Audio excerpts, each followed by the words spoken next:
Amém? Glórias a Deus. Eu oro para que o Senhor fale comigo, com você, na continuidade dessa série. Que assim seja em nome de Jesus, amém? Então hoje nós vamos dar continuidade a essa série de mensagens que nós temos verdades em tempos difíceis. Verdades em tempos difíceis. Essa é a terceira mensagem dessa série. Então se você perdeu alguma delas, você pode ir lá no YouTube, no nosso canal Verdade Porto Belo, e você pode assistir as outras lá. Essa terceira mensagem que está desta série, que é um estudo, na verdade, em cima da primeira carta de Pedro, ela tem o título de Cresça, Juntos Perseveramos. Você pode falar para alguém perto de você, olha, cresça. Cresça.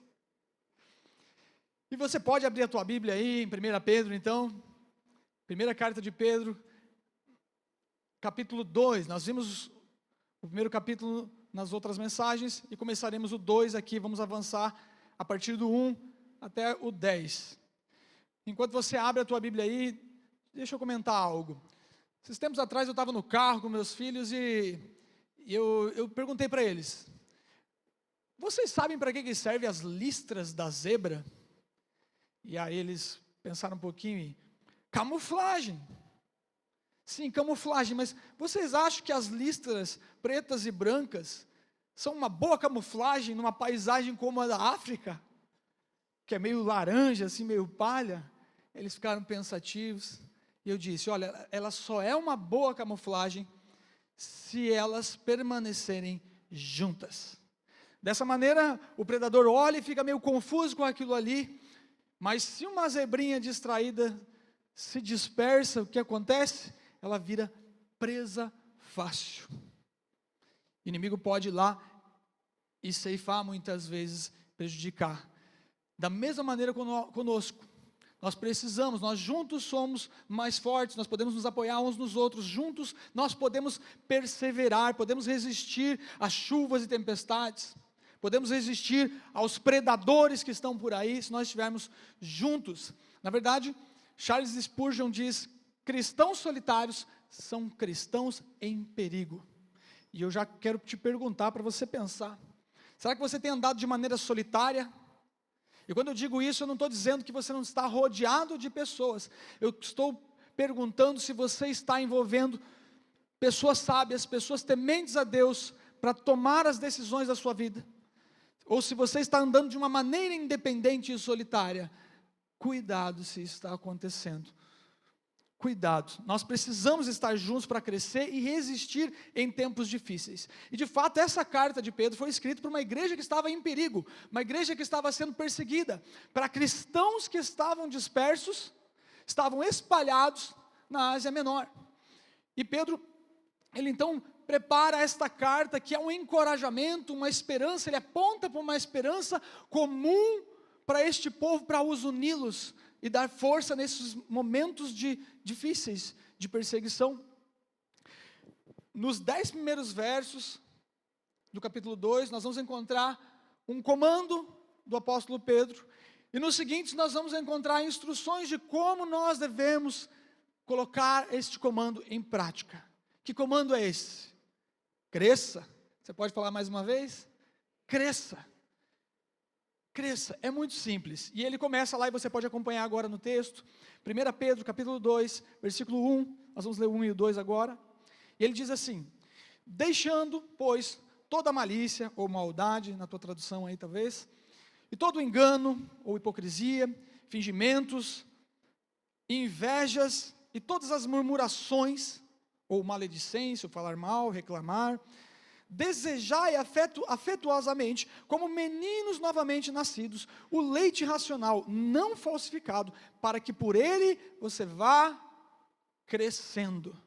Então veja, Pedro aqui começa a dar uma lista para nós, de coisas que nós devemos deixar, e nessa lista tem várias coisas, você pode discorrer, meditar, e você pode até acrescentar algumas coisas. O que nós podemos perceber é que todas essas coisas, são coisas que afetam a comunhão, afetam a unidade. Então você tem aí, eu vou me ater a duas delas, por exemplo a inveja. Quem é que tem coragem de admitir que tem inveja? Não, por quê? Já viu algum adulto admitindo isso? Não, porque isso é coisa de criança. Mas a bem da verdade é que se nós não podemos celebrar a promoção de um irmão em Cristo, de alguém, e celebrar aquilo, isso pode ser inveja do nosso coração. Há muitos anos atrás, eu tive um colega e amigo que a gente trabalhou junto, e ele comprou o primeiro carro dele, ele não tinha carro ainda. E por sei se durou 5 segundos, eu senti inveja.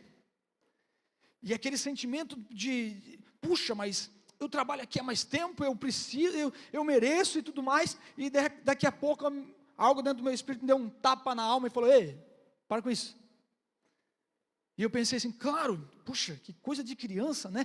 E aí fui lá, e vi o carro, e celebrei com ele, aproveitamos aquele momento junto. Isso me deu esse despertar, eu pensei, inveja é coisa de criança, mas às vezes nós ainda estamos passando isso. Não conseguimos celebrar a promoção de alguém, não conseguimos nos alegrar com o crescimento de alguém. Nós precisamos limpar essas coisas, porque isso fere a unidade, e ferindo a unidade, nós vamos estar aí expostos. E a outra coisa dentro dessas coisas que nós devemos deixar é murmurações, maledicência, falar mal. Vai falar mal de alguém, vai lá na presença de Deus, se ajoelha, coloca todas as suas reclamações diante dele, porque ele pode resolver, ele pode fazer alguma coisa. Mas não, vai lá e passa para você viu o que o fulano falou? Você viu o que o ciclano fez? Olha, porque o meu líder de hub é assim, olha, porque o pastor é aquilo. Isso, gente, é algo que Pedro está falando aqui, olha, deixa para trás.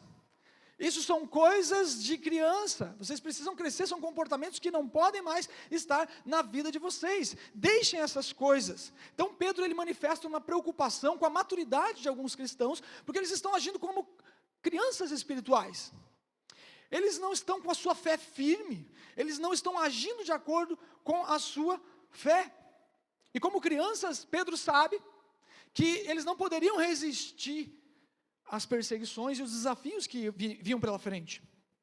Então ele fala para deixar esses comportamentos. E deixa eu dizer uma coisa, você não cresce carregando aquilo que Deus mandou você deixar. O que é que Deus tem pedido para você deixar e você insiste em manter na sua vida? Cada um olhe para si mesmo e veja, é isso que quer que seja, está limitando o teu crescimento. Pergunte a si mesmo, será que a minha fé é firme?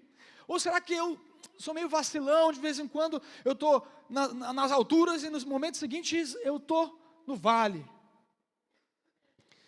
Será que eu tenho agido como uma criança espiritual? Sabe, não fique lembrando de irmão nenhum aí ao teu redor. Essa palavra é para mim e é para você, amém? Você precisa e eu preciso meditar nisso, ruminar e entender o que o Espírito Santo quer dizer. E me permitam um parênteses, eu tenho certeza absoluta, o pastor preparou esse tema, preparou essa série, esta mensagem, e eu me expondo a ela, eu tenho convicção, tenho fé, que é exatamente isso que eu e você precisamos ouvir neste momento. Amém? Eu estou dizendo isso para o meu coração e o teu coração permanecer aberto. Então, de repente, você tem uma pessoa que vai a um evento, fala com o pastor, vê alguma coisa na internet, e ela está cheia de fé, e ela já está pregando para todo mundo, ela quer evangelizar, isso é bom? O problema é que não demora muito, ela já está cheia de dúvidas, já está inquieta, já está querendo desistir. Pedro está dizendo, olha, isso aí é porque você ainda não cresceu, não amadureceu o suficiente, está agindo como criança. E pense como é que as crianças são. Pense aí numa criança, você conhece alguma criança? Como é que são as crianças? As crianças são emocionalmente instáveis. Elas podem ir da alegria extrema à tristeza profunda de um instante para o outro, e no outro instante voltar para a alegria extrema. Meu irmão mais novo, o André, a filhinha dele, quando era mais novinha, né, a Bia, estava lá em casa, mexendo no celular, alegre, faceira, e de repente, nós ali conversando, ela soltou o berro. E todo mundo olhou, ela só mostrou o celular assim, acabou a bateria. A alegria que estava boa, agora ficou triste. A minha filha, que hoje tem 12 anos, mas quando era mais nova, estava descendo do carro para a escola e deu alguma coisa errada ali, ela estava chorando. E aí a gente tentando fazer ela parar de chorar, você vai para a escola, tudo com essa cara aí, com os olhos vermelhos, chorando, e não adiantou nada. E aí ela desceu do carro chorando, e eu peguei, liguei o som rapidinho, passei a introdução da música, e a música dizia, existe um rio. Quando ela ouviu isso, ela que já estava assim, ó, ela já se movendo em mim, vem transbordando, o amor sumiu. Eu li, fiquei até pasmo com aquilo, porque eu não sou assim. Crianças são assim. E é até bonitinho se eu te falar, mas não é bonitinho se você continua fazendo isso depois de adulto. Se um adulto faz isso, não é bonitinho. Tem um lugar para isso, mas é na infância. E na infância espiritual também. Isso quer dizer que há uma imaturidade emocional. E muitos cristãos são assim. Uma hora está transbordando do amor de Deus, aí vem um problema financeiro, vem uma dificuldade, vem uma situação como essa que aconteceu com a igreja de Balneário, e aí desanima. Deus começa a questionar: Deus, o Senhor não me ama? O Senhor permitiu que isso acontecesse? O Senhor podia fazer algo a respeito? Todos esses questionamentos são questionamentos infantis. Não entendem ainda, não conhecem o suficiente ainda. E Pedro está falando: nós precisamos crescer. Não podemos mais agir inconstantemente em nossas emoções. Ele está dizendo: cresça, mas não faça isso sozinho. Faça isso com outras pessoas. Outra maneira, outra forma das crianças agirem, as crianças podem ser inseguras, né? Onde é que está minha mãe? Eu preciso saber onde é que está minha mãe. Mãe, cadê você? Onde é que está minha mãe? Onde é que está minha mãe? Fica perguntando pela mãe. E elas precisam ser afirmadas o tempo todo: olha, você me ama, mãe? Você me ama, mãe? E fica repetindo assim.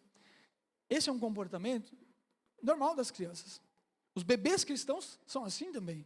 Às vezes inseguros com relação à bondade de Deus, com relação às promessas de Deus, se Deus vai realmente cumprir aquilo que Ele prometeu. Aí acontece algo ruim e começa a questionar. Isso é algo que tem que ser passageiro. Se você está vivendo assim, Jesus está te chamando. Cresça, vai para um outro patamar. Pessoas que precisam de palavras de revelação constantes, milagres, né, manifestações milagrosas, para, no fundo, tentar provar para elas que Deus existe, que Deus se importa com elas. É por isso que igrejas que pregam aí, ó, vai ter milagre aqui, milagre lá, e fica fazendo isso, são cheias. Porque a boa parte das pessoas, elas estão nesse estágio infantis, querendo provar que Deus existe, que Ele me ama. Mas não é bom que seja assim. Precisamos crescer. Outra coisa que as crianças podem ser é ingênuas. Muitos cristãos permanecem ingênuos por muito tempo. Alguns no começo é normal, mas uma criança é ingênua. Se você falar para ela: vem lá, ó, arranquei o teu nariz, e tu não devolver, experimenta para você ver. Devolve esse nariz para ela. O meu sobrinho, o filho do André também, mais novinho, estava ali em casa, na casa da minha mãe essa semana, e ele estava: cadê a avó? A avó, a avó. E ele estava começando a chorar, e daí nada acontecia para ele parar de chorar. Daí eu falei assim: ó, a avó está aqui, ó. E ele veio, parou de chorar, veio pertinho assim, para ver se a avó estava ali. Crianças podem ser ingênuas. Cristãos, no começo da sua caminhada, podem até ser ingênuos. É por isso que nós precisamos estar juntos, mas não devemos permanecer assim. Muitos cristãos são ingênuos em relação ao que houve. Houve uma palavra de Deus aqui, um alimento sólido aqui nessa igreja, e tem tido de sobra, e aí, ai, que bênção. Mas da mesma maneira, escuta uma outra coisa lá, e ingenuamente acredita. E aí vai, ingenuamente, pulando e oscilando como uma criança. E não é bom que seja assim. O apóstolo Paulo, Efésios capítulo 4, versículo 14, diz o seguinte: o propósito é que não sejamos mais como crianças, levados de um lado para o outro pelas ondas, mas nem jogados de lá para cá, por todo o vento de doutrina. Paulo está dizendo isso, não é para ser assim, você ficar indo para lá e para cá e titubeando. Esta igreja tem um estudo bíblico chamado fundamento, que é para você ser sólido, firme na palavra de Deus, e não ficar oscilando em um monte de coisas que inventam por aí na internet. Mas ainda tem muitos cristãos que ficam correndo atrás dessas revelações, o pregador do último momento, qual é o livro do momento que eu quero estar na última, porque eles só conseguem ver isso, só conseguem ver essas coisas externas, a sua maturidade só consegue ver isso. Não consegue entender a palavra de Deus se expor da maneira como precisa. E saiba disso, precisar de sinais e maravilhas constantes não é um sinal de fome espiritual, mas de imaturidade espiritual. Pense nisso. Você pode, se você é novo convertido, você está conhecendo Jesus agora, você pode ser um bebê espiritual, mas não deve ficar assim por muito tempo. O saudável é crescer e amadurecer. E Pedro está dizendo assim: cresça, Mas como crescer? Pedro não nos deixa sem resposta. Pedro vai nos dar 4 maneiras práticas de nós crescermos. Nós vamos ver isso a partir ali então já do versículo 2, que nós já lemos. Primeira delas, beba a palavra. Beba a palavra. Desejai afetuosamente, como meninos novamente nascidos, o leite racional não falsificado, para que por ele você vá crescendo. Você já viu bebê mamando? A minha filha mais nova, ali no parto, nasceu, ela já estava procurando. E a médica perguntou: você quer dar mamar para ela? E a minha esposa: é claro. E ela até hoje, acho que a primeira frase que ela falou foi: estou com fome, quer comer. Criança quer mamar, e não é uma vez por dia, são várias vezes no dia, não é uma vez na semana. Agora você pensa como novos nascidos, ou como os cristãos de mais tempo, nós comermos só uma vez por semana, aqui no domingo, a palavra de Deus, você acha que é suficiente para você crescer e ficar forte, saudável? Não. Glórias a Deus que nós temos no meio da semana, lá na quarta-feira, os hubs, onde nós nos expomos novamente à palavra de Deus, onde nós bebemos da palavra de Deus, mas 2 vezes por semana é o suficiente? Vou dizer para você, se você quer ser forte, vigoroso, não é o suficiente. Nós como cristãos precisamos nos expor regularmente, se possível diariamente, talvez mais uma vez por dia, a palavra de Deus, para que nós possamos crescer. Então deseje a palavra de Deus, é o que Pedro está falando, como alguém que depende disso para sobreviver, como um bebezinho. Eu preciso disso aqui, eu tenho fome disso aqui. E beba a palavra de Deus.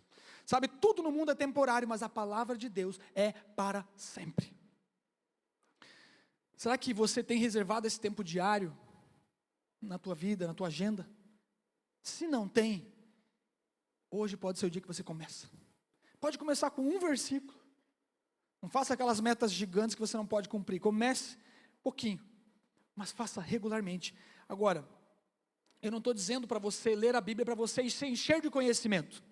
O evangelista do século XIX, Moody, disse o seguinte: a Bíblia não foi dada para aumentar nosso conhecimento, mas para mudar a nossa vida. Não adianta você decorar versículos, gente. Não adianta. Se você não beber a palavra, e quando eu falo beber, não é decorar, não é adquirir conhecimento, é você se alimentar dela, é você meditar na palavra de Deus, é você pensar sobre aquilo, é você ruminar naquela palavra. Por isso que às vezes um versículo, e o pastor tem repetido isso, às vezes um versículo é o suficiente para você se alimentar, se você faz isso. Se você medita na palavra de Deus, você vir aqui, sentar no domingo, assistir uma palavra, não vai ser o suficiente te fortalecer. Você precisa pegar o que você ouviu e ruminar, e chegar na quarta-feira no hub, e já tem coisa nova que o Espírito Santo está falando dentro de você, e então você coloca para fora, e isso dá vida para outras pessoas, e você é avivado, e assim você vai crescendo junto com outras pessoas. Deixa eu te dizer, não importa quanto tempo de caminhada você tenha, se você não se alimentar diariamente, regularmente da palavra de Deus, você vai murchar. Talvez tenham pessoas aqui que se sentem assim. Se pergunte, será que não é por isso? Que você não está se alimentando, não está bebendo de verdade? Mas eu vou a todos os cultos, Daniel, eu não falto. Mas você está bebendo em todos os cultos? Ou você senta e se distrai, ou fica no ponto 1 do pastor, acho que ele falou um negócio errado, acho que isso aqui não é bem assim, e se perde nisso, e não bebe a palavra de Deus? Será? Nós precisamos, queridos, essa é a primeira coisa e mais importante. Alimente a sua fé, também disse Charles Spurgeon, alimente a sua fé e suas dúvidas morrerão. E como é que eu aumento minha fé? Como? Palavra de Deus. A fé vem pelo ouvir, e ouvir a palavra de Deus. Palavra, palavra, palavra. Alimente sua fé e suas dúvidas morrerão. Então beba a palavra e cresça. Não de conhecimento, mas de prática. Pratique o perdão, pratique o amor, pratique a submissão, pratique o respeito às autoridades, fale bênçãos, beba a palavra e pratique-a. Esse é o primeiro ponto, para você crescer. Segundo, firme a sua vida na rocha. Versículo 4 ao 6, nós vamos ler de 1 Pedro, capítulo 2, 4 ao 6. À medida que vocês se aproximam dele, Pedro está dizendo, aproximam-se dele quem? Jesus, a pedra viva, rejeitada pelos homens, mas escolhida por Deus e preciosa para ele. vocês também estão sendo utilizados como pedras vivas na edificação de uma casa espiritual para serem sacerdócio santo, oferecendo sacrifícios espirituais aceitáveis a Deus por meio de Jesus Cristo. Pois assim é dito na Escritura: eis que ponho em Sião uma pedra angular, escolhida e preciosa, e aquele que nela confia jamais será envergonhado. Aleluia. Aqui nós temos duas coisas para destacar. Primeiro e mais importante, Jesus Cristo é a nossa pedra principal, a nossa pedra angular. Mas nós também somos pedras vivas numa edificação que Deus está fazendo. Guarde isso. Deixa eu me ater aqui. O que é uma pedra angular? Antigamente, em construções feitas de pedra, né? Você tinha a primeira pedra, a pedra mais importante. Essa pedra precisava estar alinhada. E ela é mais importante porque todas as outras pedras seriam alinhadas através desta. Senão depois estava tudo desalinhado e poderia até cair. Deixa eu te perguntar, quem é a sua pedra angular? Quem é a sua pedra principal? Quem é a sua principal referência? Aquele em quem você olha para se espelhar e corrigir e melhorar. Aquele para onde você olha quando as paredes às vezes da vida desmoronam. Jesus é o lugar mais firme para você se firmar. É para Ele que nós devemos olhar, principalmente nos tempos difíceis, mas não somente nesses. Corrie ten Boom, o pastor já mencionou ela uma vez aqui, uma holandesa que abrigou ali judeus perseguidos, disse o seguinte: quando tudo mais desmorona, Cristo permanece firme. Lembre-se disso. Pode cair toda a economia, o Brasil pode virar uma Venezuela. Não se preocupe. Se você estiver firmando a sua vida em Jesus, não tem lugar mais firme. Tudo pode ruir, mas Cristo permanece firme. Então perceba que você também é uma pedra nessa construção. Esse é outro ponto dessa passagem. Juntamente com outras pessoas. Não é a pedra angular e você, pedrinha do lado, ou só a sua família. Tem outras pessoas que Deus colocou no teu caminho. Deus colocou líderes, pessoas para te influenciar, ajudar você a se alinhar com a pedra principal, que é Jesus. Aí eu pergunto, você tem ouvido essas pessoas, seus pais, seus líderes de hub, seu pastor, você tem aberto o seu coração para ouvir isso, e então se alinhar nesta construção que está sendo edificada? É o alerta que Pedro está nos fazendo. Questione-se, se você descobrir que não está ouvindo essas pessoas que Deus colocou para ajudar a te alinhar, tome alguma providência, mude. Continuando, versículos 7 e 8. Portanto, para vocês, os que creem, esta pedra é preciosa, mas para os que não creem, a pedra que os construtores rejeitaram tornou-se a pedra angular e pedra de tropeço e rocha que faz cair. Os que não creem tropeçam porque desobedecem a mensagem, para o que também foram destinados. Se você vê que você está andando em desobediência, tropeçando pelos cantos, na vida, essa mensagem é especialmente para você. Está chamando você de volta, cresça. O Senhor não vai se desfazer de você, Ele ama e vai insistir em você. Mas se você der as costas e desobedecer, não ouvir as vozes que Deus está usando para falar com você, Ele vai dar liberdade e vai deixar você ir. Você vai cair, vai tropeçar, mas Ele vai estar lá para te levantar. Mas até quando? Não é bom que seja assim sempre. Criança tropeça e quando está aprendendo a andar, nós precisamos aprender a andar de pé e nos mantermos de pé. O que Jesus vai ser para você? A pedra principal?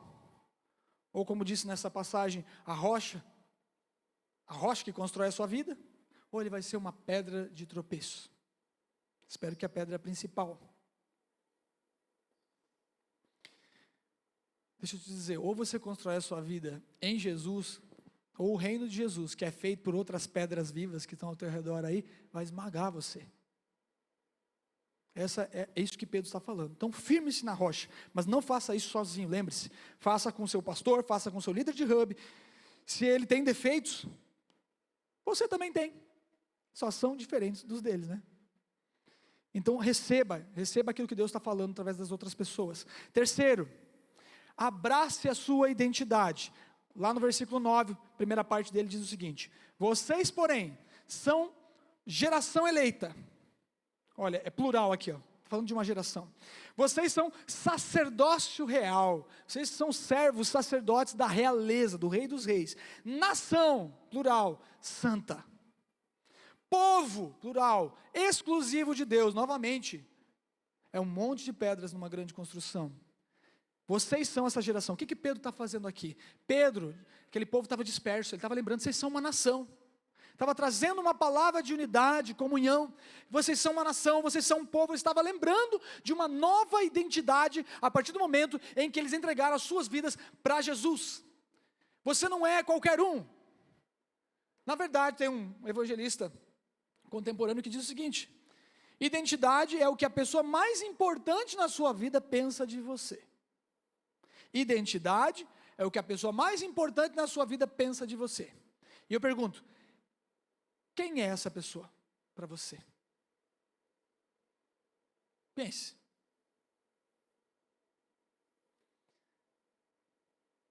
Quem é essa pessoa?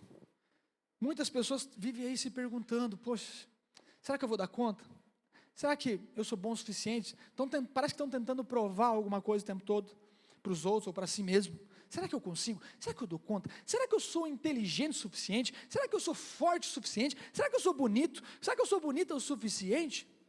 E fica uma certa insegurança, e mesmo que nesse momento da tua vida você esteja no auge, né, da sua beleza, no auge das suas finanças, no auge, e você pensa que é o suficiente, lá no fundo tem um receio de que isso vai passar.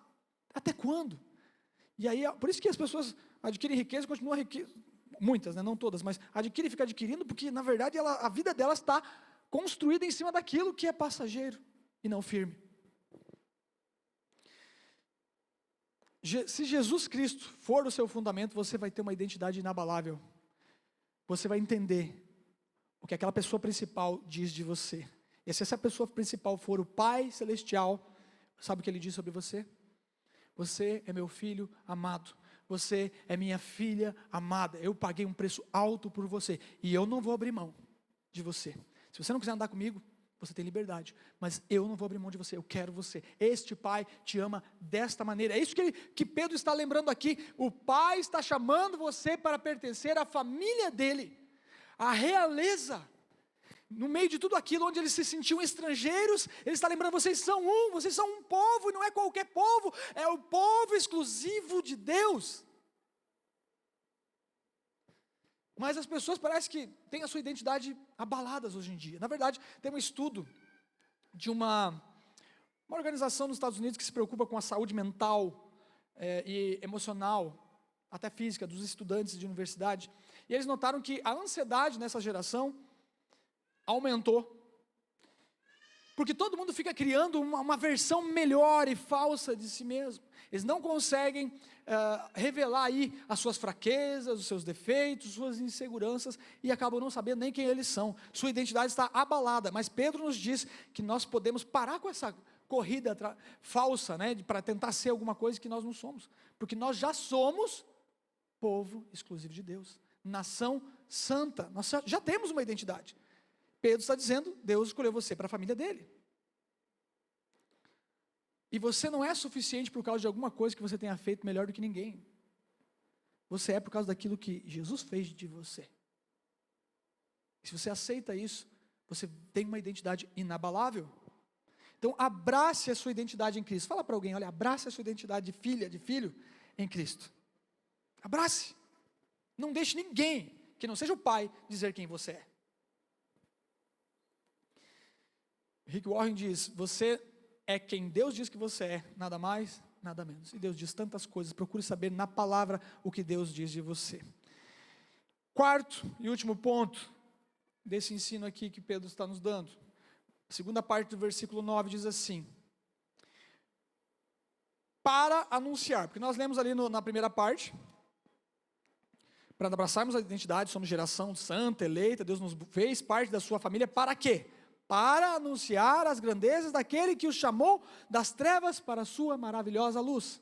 Veja, Deus não quer que você seja grande. Você não precisa se preocupar em ser grande diante dos homens, porque Ele já é grande. Porque Ele já é o Todo-Poderoso, não há ninguém maior, não há ninguém melhor do que Deus. E Ele está dizendo, agora o teu trabalho é anunciar as grandezas dEle. que fez todo o milagre que tem feito na tua vida e na minha vida. Então, depois de você beber a palavra, firmar-se na rocha e abraçar a sua identidade, você está pronto para cumprir o seu propósito. Cumprir o seu propósito, que é anunciar as grandezas de Deus. Miles Monroe dizia: a maior tragédia da vida não é morrer sem realizar seus sonhos.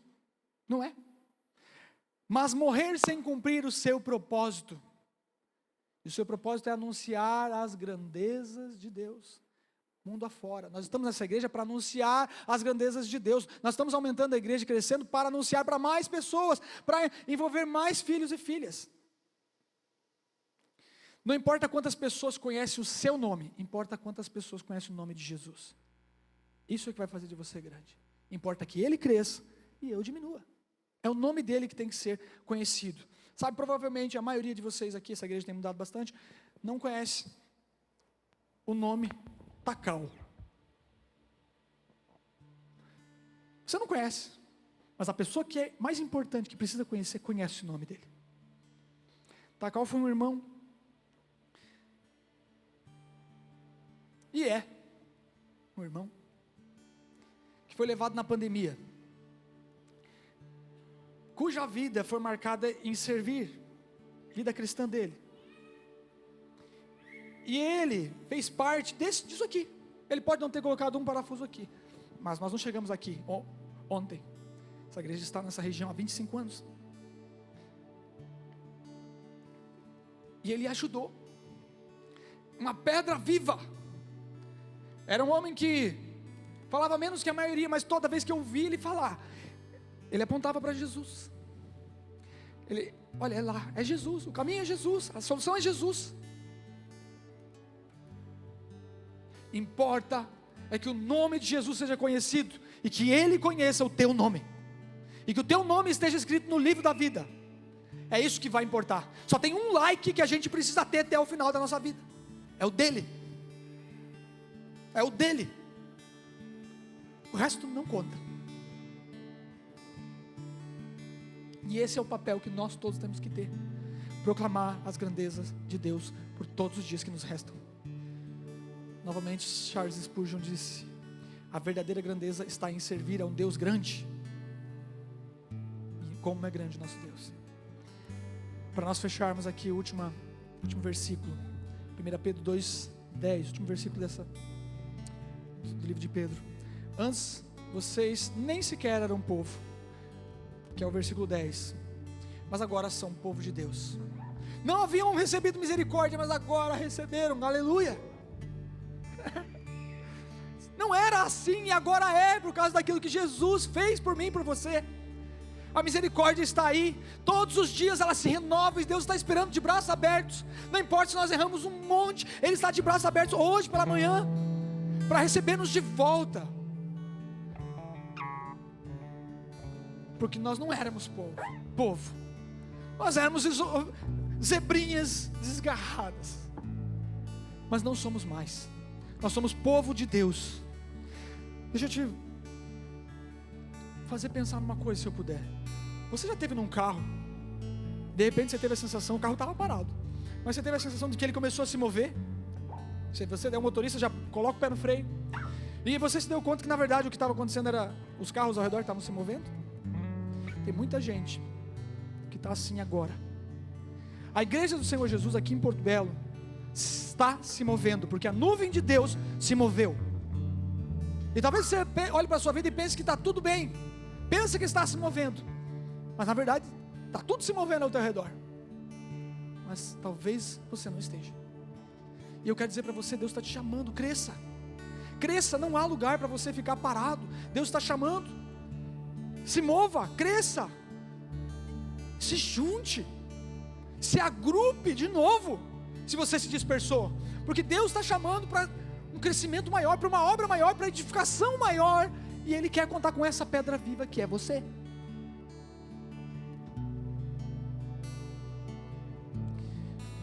Para finalizar, já quero pedir para vocês colocar de pé, se você puder.